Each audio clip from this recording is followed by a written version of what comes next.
다 같이 사도신경으로 신앙 고백 드리겠습니다.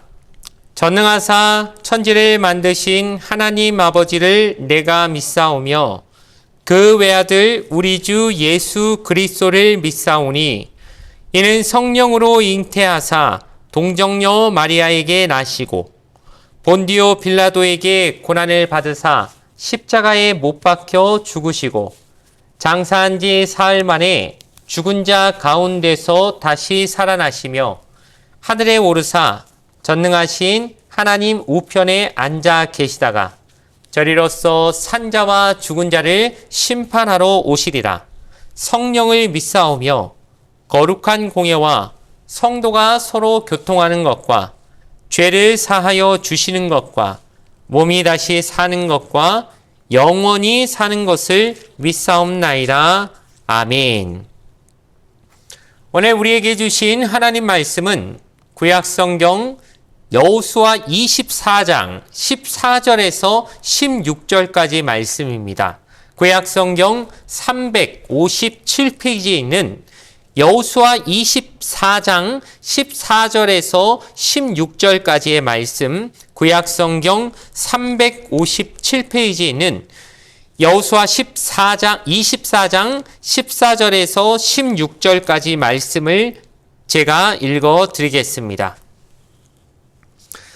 그러므로 이제는 야훼를 경외하며 온전함과 진실함으로 그를 섬기라. 너희의 조상들이 강 저쪽과 애굽에서 섬기던 신들을 치워버리고 야훼만 섬기라. 만일 야훼를 섬기는 것이 너희에게 좋지 않게 보이거든 너희 조상들이 강 저쪽에서 섬기던 신들이든지 또는 너희가 거주하는 땅에 있는 아모리 족속의 신들이든지 너희가 섬길 자를 오늘 택하라. 오직 나와 내 집은 야훼를 섬기겠노라 하니 백성이 대답하여 이르되 우리가 결단코 야훼를 버리고 다른 신들을 섬기기를 하지 아니하오리니. 아멘. 오늘 주신 말씀을 가지고 마지막이 아름다운 인생이라는 제목으로 말씀의 은혜를 함께 나누도록 하겠습니다. 오늘 우리에게 주신 본문은 모세의 후계자로 지명을 받아 처음에 두려움과 떨림 가운데 하나님께 강하고 담대하라는 그 말씀을 받고 이제는 이스라엘 민족을 가나안 땅을 정복할 수 있도록 이끌었던 위대한 믿음의 사람 여호수아의 마지막을 우리에게 보여줍니다. 이제 그도 나이가 많아져서 이 땅을 떠날 때가 가까워지게 되었습니다. 이제 온 세상 사람들이 결국에는 가야 되는 그 길, 즉 죽음의 길 앞에서 여호수아는 그동안 생사고락을 같이 했던 이스라엘 백성들을 모아놓고 일종의 마지막 고별사와도 같은 신앙 고백의 그 이야기들, 특별히 자기가 우리가 잘 알고 있는 그 유명한 신앙 고백이 마지막 오늘 읽었던 말씀 가운데 오직 나와 내 집은 하나님만 섬기겠다 이 고백을 하면서 백성들에게도 너희도 마지막까지 그렇게 살아라 이런 신앙의 권면이자 마지막 고별 설교라고 할 수 있는 말씀을 우리가 23장과 24장을 보면 여호수아서에서 볼 수 있는 그런 내용을 마지막에 보게 되는 것입니다. 여기서 우리가 참 여호수아의 삶을 볼 때 처음도 아름다웠지만 마지막이 참 아름답다 이런 모습을 느낌을 받게 됩니다. 그러면서 우리도 참 이렇게 마지막이 아름다우면 좋겠다. 우리가 결국 하나님 앞에 언젠가는 가야 되지 않습니까? 이 땅에서 끝까지 죽지 않을 수 있는 사람은 아무도 없을 것인데 그러면 누구나 마지막이 있을 것인데 마지막이 아름다운 삶은 참 우리가 봤을 때 존경스럽고 아름다운데 아무리 처음이 좋았어도 끝이 아름답지 않은 인생은 참 뒷맛이 씁쓸하고 뭔가 아쉬움을 많이 느끼게 됩니다. 성경에서도 그렇지 않습니까? 시작은 참 좋았는데 예를 들어 사울왕 같은 사람들이 그렇지요. 시작은 참 좋았는데 마지막이 아름답지 않으니까 뭔가 우리가 봤을 때는 더 안타깝고 내 인생은 저러면 안 될 것 같은데 시작도 그렇지만 시작은 남들이 봤을 때 좀 흐지부지 지지부진하기 시작했어도 그래서 마지막만큼은 좀 이 여호수아처럼 신앙적으로 아름답게 마무리했으면 얼마나 좋을까, 이런 소망을 누구나 갖게 되는 것 같습니다. 저는 올해 초에 오랜 기간 암 투병을 하면서 그럼에도 불구하고 하나님께 붙잡혀서 수많은 동료 암 환자들을 끝까지 전도하려고 했던 한 자매님의 그 죽음 소식을 접한 적이 있습니다. 여러분도 아실지 모르겠습니다. 그 천정은 자매라고 하는 암 투병을 하면서도 수많은 암 환자들에게 예수님을 전하면서 죽는 순간까지 정말 두려움의 모습은 하나도 없으면서 그저 감사, 신앙 고백, 사도 바울처럼 내가 선한 싸움 다 싸우고 마지막까지 믿음의 길을 지켰으니 나에게는 의의 면류관이 예비되었을 것이다 라고 하는 그 고백처럼 아름다운 인생의 마무리를 하는 그 한 자매의 모습을 보면서 너무너무 부럽고 참 저렇게 되면 너무 좋겠다라고 하는 소망을 참 보게 되었습니다. 그래서 전도서 7장 4절에도 그런 말씀이 있지 않습니까? 초상집에서 지혜를 얻고 우매한 자는 잔치집만 들락거린다 라고 하면서 우리가 지혜를 얻으려면 남의 죽음 안에서도 지혜를 얻어서 나도 마지막에는 저렇게 아름다운 마무리가 되어야 되겠다라고 하는 그 지혜를 얻기 위해서 노력하라고, 그렇지 않고 지혜가 없이 어리석은 사람들은 맨날 먹고 마시고 즐거움만 누리다가 나중에 어떻게 죽고 나서 어떻게 죽을 때 어떻게 하나님 앞에 가야 될지 이런 거는 전혀 고민도 안 하고 살다가 덜컥 죽음을 맞아들이고 나서는 그때 가서는 그냥 후회하면서 하나님 앞에 서게 될 수 있으니 제발 지혜로운 사람은 초상집에 가서 지혜를 얻으라고 그렇게 성경이 우리에게 말하고 있는 것을 우리는 알고 있습니다. 그러므로 우리가 항상 내 마지막은 어떻게 해야 될 것인지, 사도 바울처럼 참 천정은 자매처럼 이 여호수아처럼 우리가 마무리가 하나님 앞에 아름다울 수 있는 삶이 되기 위해서 끊임없이 기도하시고 또 하나님 앞에 구하시는 여러분 되기를 주님의 이름으로 간절히 부탁을 드리겠습니다. 여호수아는 이제 인생 마지막에 이스라엘 백성들에게 우리가 쭉 어떻게 살아왔는지, 하나님이 우리를 어떻게 도와주셨는지 지나온 날들을 한번 회상해 보자라고 하면서 먼저 과거를 회상시키고 있는 것을 우리가 볼 수 있습니다. 지금 우리가 누리고 있는 것은 다 하나님께 받은 것이다. 하나님의 인도하심이 없었으면, 하나님의 은혜가 없었으면 우린 절대 이 땅을 차지하지 못했을 것이고, 우리가 어떻게 무슨 힘으로 이 가나안 땅을, 젖과 꿀이 흐르는 땅을 우리가 차지할 수 있었겠느냐. 그 땅을 차지하고 있었던 그 강력한 아낙 자손들, 우리가 그렇게 두려워하던 그 백성들을 어떻게 우리 힘으로 무찌를 수 있었겠느냐. 이거 다 하나님 은혜고 하나님의 인도하심이라고, 지난 날을 잊지 말라고, 하나님의 은혜를 잊지 말고 구원의 기쁨과 감격을 잊지 말라고 하는 권면을 이스라엘 백성들에게 하고 있는 것을 우리가 볼 수 있습니다. 우리 신앙생활도 마찬가지죠. 감사가 우리 입술에서 사라지면 우리 영혼은 힘을 잃게 된다는 것을 우린 늘 경험하게 됩니다. 내가 지금 누리고 있는 것 다 하나님이 해주신 것이지 내 노력으로 된 것 없다는 것, 온전히 하나님이 하신 일이라고 인정해드리는 것, 이것이 신앙생활의 기본 중에 기본이고, 이거 없으면은 우리는 모든 은혜의 통로가 싹 막혀버린다는 사실을 기억하면서, 우리가 은혜 없으면 어떻게 삽니까? 은혜 아니면 살아갈 수가 없네. 모든 것이 은혜, 은혜 하면서 우리가 얼마나 입술로는 은혜를 찾고 은혜 없으면 안 된다고 얘기하면서도 하나님 은혜를 참 인정하지 않는 우리 모습이 많다는 것을 기억하면서 우린 하나님 은혜 아니면 살 수 없다는 것을 꼭 기억해야 할 줄로 믿습니다. 제가 목회자가 되어서 해보니까 참 많이 경험하게 되는 것이 무엇이냐면은, 아무리 설교 준비 잘해가지고 강단 위에 올라와도 하나님 은혜 없으면은 그날 설교는 죽쓰는 것을 여러 번 경험하게 되면서, 인간의 노력으로 되는 게 아니구나, 결국 하나님의 은혜가 있어야 되는 거구나, 내 잘난 맛에 하는 게 아니라 하나님이 도와주셔야만 뭐든 된다는 것을 늘 설교 때마다 경험하게 되고, 그래서 하나님 은혜 없으면 안 된다는 것을 끝끝내 잊지 말라고 하나님이 늘 그렇게 훈련시키시는 게 아닌가 생각을 하면서 참 감사하게 될 때가 많이 있습니다. 여러분도 아무리 이 땅에서 노력하고 내가 준비 잘해도 결국에는 하나님 은혜가 마지막에 있어야 된다는 사실을 꼭 잊지 않고 하나님 은혜에 대한 기억을 꼭 까먹지 않고 잊어버리지 않고 살게 되는 여러분 되길 주님의 이름으로 간절히 부탁을 드리겠습니다.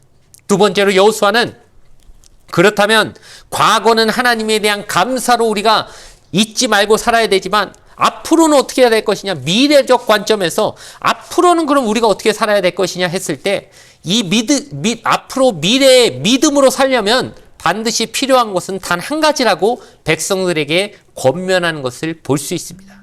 우리가 뭐 이것도 필요하고 저것도 필요하고 뭐 이것도 준비하고 저것도 준비하고 복잡하면은 너무 머리만 복잡하고 오히려 하나도 제대로 못하게 되는 경우가 많은 것처럼 하나님도 우리에게 여러 가지 구하시는 것 같지만, 여러분 성경이 뭐 많은 거 우리에게 요구하시는 것 같지만 따지고 보면 하나만 요구하신다는 걸 우리는 기억해야 합니다. 하나님 많은 걸 원하시는 게 아니라 딱 한 가지만 잘하면 된다. 그 한 가지가 뭘까요? 궁금하시죠? 한 가지는 다른 거 없습니다. 하나님 사랑해라.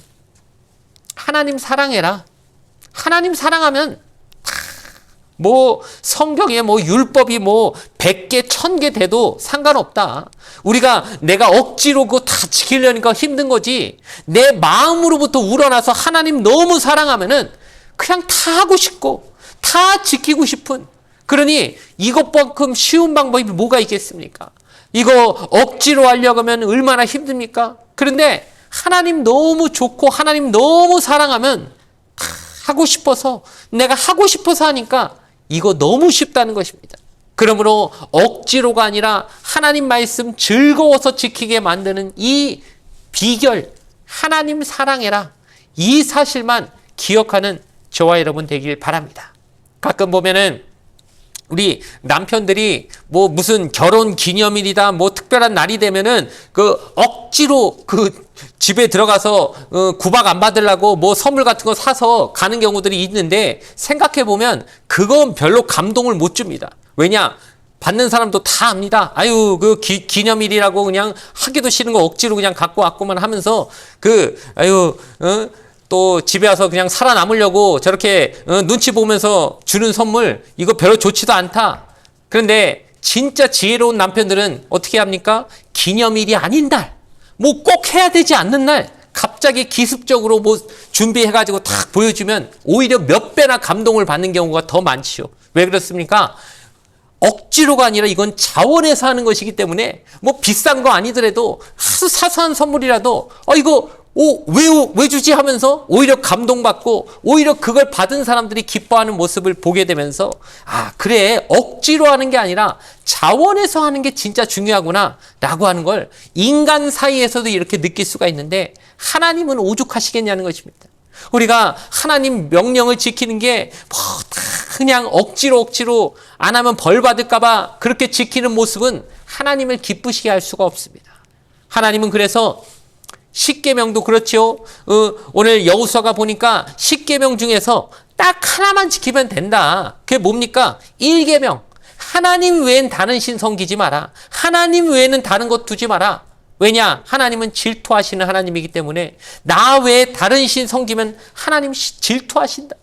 여러분, 질투라는 것이 사랑하지도 않는 존재한테 질투 느끼신 적 있습니까? 나하고 상관도 없는 사람한테는 절대 질투 안 하지요. 내가 너무 사랑하는 존재니까 그 사람이 다른 데 곁눈질하면 그때 질투가 일어나는 겁니다. 하나님도 마찬가지죠. 우리를 너무너무 사랑하시니까 우리도 하나님만 바라봐주면 좋겠는데 우리가 자꾸 이것도 보고 저것도 보고 세상도 보고 사람도 보고 곁눈질하니까 하나님 질투하신다고 성경에 기록될 만큼 하나님은 우리를 그렇게 사랑하신다는 것이죠. 그러니 나도 사랑하는데 너희도 좀 나를 사랑해주면 안 되냐 하면서 하나님이 우리한테 그렇게 사랑을 요구하시는 게 이상하다고 생각하지 마시기 바랍니다. 그래서 볼링도 그렇다고 합니다. 볼링을 보면 핀이 10개니까 10개 다 넘어뜨려야지 하고 공 굴려봐야 절대 스트라이크가 안 나온다고 합니다. 그럼 뭘 잘해야 되냐면 맨 앞에 있는 1번 핀을 넘기려고 생각하고 그 1번 핀만 넘기면 나머지는 다 알아서 넘어간다. 그 1번 핀을 그래서 킹핀이라고 말하면서 1번 핀을 노리고 1번 핀을 쓰러뜨리면 나머지는 다 해결된다. 마찬가지로 10계명도 10개 다 잘 지키려고 하지 말고 1계명만 지켜라. 하나님 사랑하면 된다. 하나님 사랑하면 나머지 10개는 9개는 그냥 알아서 지켜지는 것이니까 하나님 사랑만 확실히 하면 된다고 우리에게 요구하시는 것입니다. 그래서 예수님도 부활하셔서 베드로를 찾아오셔서 어떻게 하십니까? 뭐 과거 얘기 구구절절히 얘기하면서 너 왜 날 배신했냐? 내가 너한테 얼마나 사랑을 했는데 수제자로서 그럴 수 있냐? 이런 것 일절 얘기하지 않으시고 딱 단도직입적으로 뭐만 물어보십니까? 너 그래서 지금 나 사랑하냐 안 하냐? 그거 물어보시잖아요. 아이 뭐 어떻게 뭐 주님은 왜 그러실까 싶지만은 이 예수님에게 제일 중요한 건 뭐예요? 우리가 사랑하는지 안 하는지 너 지금 현재적으로 나 사랑하니 안 하니? 사랑하면 다 된다. 사랑하면 내 계명을 지키고 싶을 것이고 날 위해서 살고 싶은 마음이 들 것이니까 뭐 과거는 어땠느니 옛날 얘기할 거 없이 지금 나 사랑하냐 안 하냐? 베드로에게 딱 그거 하나 물어보시고 베드로도 내 주님 저 사랑합니다. 그럼 됐다. 내가 맡긴 사명 감당하라고 주님이 그렇게 얘기하시는 것처럼 하나님이 우리에게 요구하시는 단 한 가지, 그건 우리가 하나님 사랑하는 거, 그거 하나만 있으면 다 된다고 여호수아가 평생을 들여 깨달은 이 한 가지 신앙의 진실된 이 진리를 깨달아서 죽기 전에 이스라엘 민족들한테 내가 죽기 전에 이거 하나만큼은 꼭 너희한테 얘기해주고 싶다. 믿음이 별거 아니다. 하나님 한 분만 섬기고 하나님 한 분만 사랑하면 다 되는 거다. 그러니 너희 이것만 꼭 하라고 이 마지막 당부를 하고 가려고 했던 이 아름다운 여호수아의 마지막 모습을 우리가 생각하면서 우리도 하나님 한 분 사랑하고 하나님의 그 사랑에 늘 사랑으로 응답할 수 있는 하나님만 사랑하는 이 1계명을 철저히 지켜나가는 하나님의 귀한 백성들 다 될 수 있기를 주님의 이름으로 간절히 축원을 드리겠습니다. 잠시 기도드리겠습니다. 좋으신 아버지 하나님 감사합니다. 민족의 지도자로서 여호수아가 이스라엘 민족을 잘 이끌어서 가나안 땅을 정복할 수 있게 하고 그리고 나서 죽기 전에 마지막으로 이스라엘 백성들에게 하나님 사랑해야 된다라고 이 마지막 당부를 하고 나는 오직 나와 내 집은 하나님만 섬기겠다고 그런 아름다운 신앙 고백을 하는 모습을 우리가 보았습니다. 우리 인생도 언젠가는 하나님 앞에 가야 될 것인데 마지막이 아름다웠으면 좋겠습니다. 마지막이 하나님 사랑하는 모습으로 우리가 하나님 앞에 갈 수 있도록 주님 끝까지 그 신앙의 절개를 놓치지 않고 살아갈 수 있는 우리 모든 하나님의 백성들 되게 하여 주시옵고 우리가 억지로 하나님 섬기는 것이 아니라 하나님 너무 사랑해서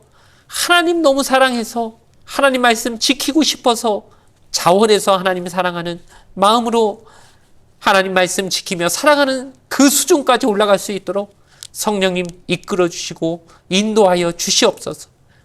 이 아침에 그 사랑, 하나님의 사랑 깨달아 하나님을 사랑하는 마음이 더욱더 우리 안에 샘솟듯 솟아나는 그런 아침 될 수 있도록 주님 이끌어 주시옵소서. 감사드리며 거룩하신 예수님의 이름으로 기도드리옵나이다. 아멘. 주기도문으로써 예배를 모두 마치겠습니다. 하늘에 계신 우리 아버지여, 이름이 거룩히 여김을 받으시오며 나라가 임하시오며 뜻이 하늘에서 이루어진 것 같이 땅에서도 이루어지이다. 오늘 우리에게 일용할 양식을 주시옵고 우리가 우리에게 죄 지은 자를 사하여 준 것 같이 우리 죄를 사하여 주시옵고 우리를 시험에 들게 하지 마시옵고 다만 악에서 구하시옵소서. 나라와 권세와 영광이 아버지께 영원히 있사옵나이다. 아멘.